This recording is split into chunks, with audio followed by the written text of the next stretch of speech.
Yeah, and I figured I'd also cover this a little bit.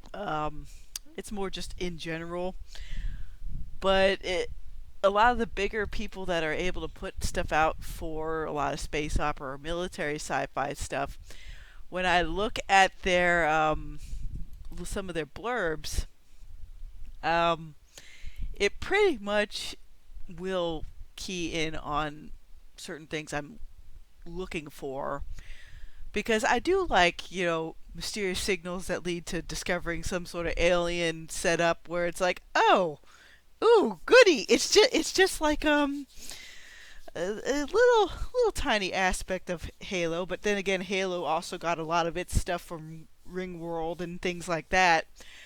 But there's always some sort of like, this is a very comfortable trope that I like to wrap myself up into.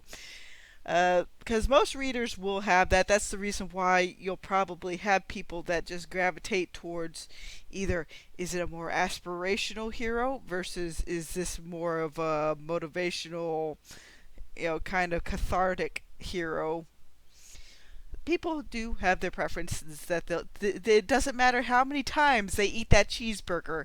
It's the cheeseburger they like because it's cooked just right or something. Yeah.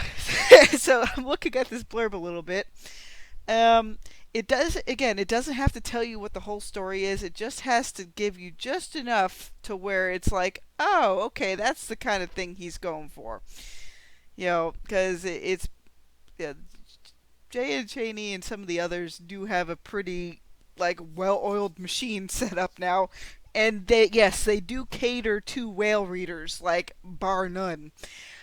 And I think in some aspects, yeah, whale reading is a double-edged sword. Like on one hand, I love gobbling up things I enjoy, but on the other hand, I'm trying to slow myself down to where it's like, take time to skip through the daisies and basically just enjoy it for what it is. But with this blurb, he's saying a mysterious signal draws Kent and his team to the surface, where they encounter a race of intelligent life called the Volkuri.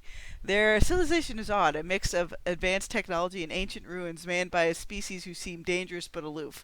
The enemy who attacked the Ark is also present on Kanos, and their plans go far deeper than Kent could ever imagine. A fight is coming, not for the survival of just their new home, but for the entire galaxy at large. And again, I'm looking at this thing. He's saying, if you're a fan of Halo, Mass Effect, or Soldier, you'll love this military sci-fi series. The thing is, I'm beginning to think, when you're comparing yourself to, because my stuff might evolve over time in terms of like how to incorporate these things. But it seems like if you're going to compare your series to another series that's well known, the blurb also has to state what kind of aspects of those bigger series are you drawing upon.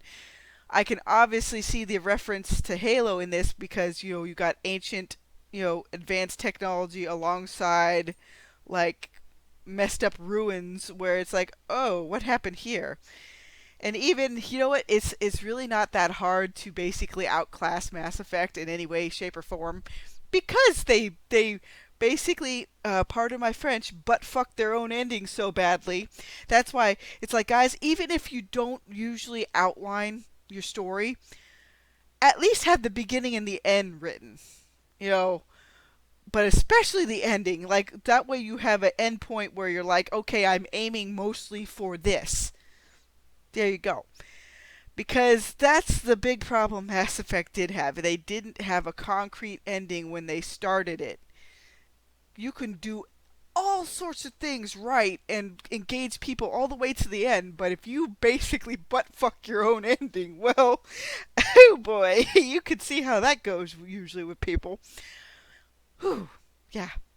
But I guess this was just another little hopscotch to fun and basically some noticeable trends. And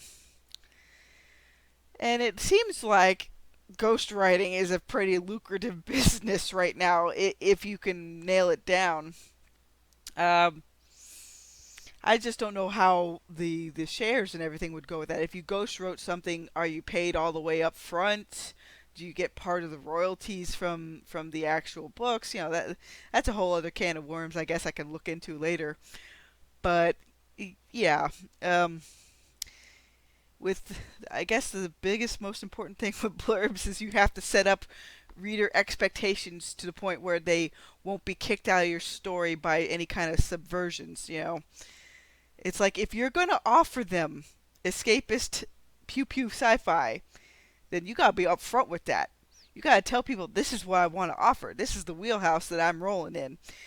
If you want to offer a got infused The Boys Watchmen adventure, then you better darn well be very upfront with that. So that way, the people who actually enjoy that shit will enjoy your stuff, and the people that don't want it, like me, can be like, sorry, that is not my cup of tea. Goodbye now. So that way, you won't have Florida Woman leaving a 1-star review of like, what is this this subversive piece of shit deconstructionist bullshit, keep it away from me. That sort of thing. Just as an example. See you later, everybody.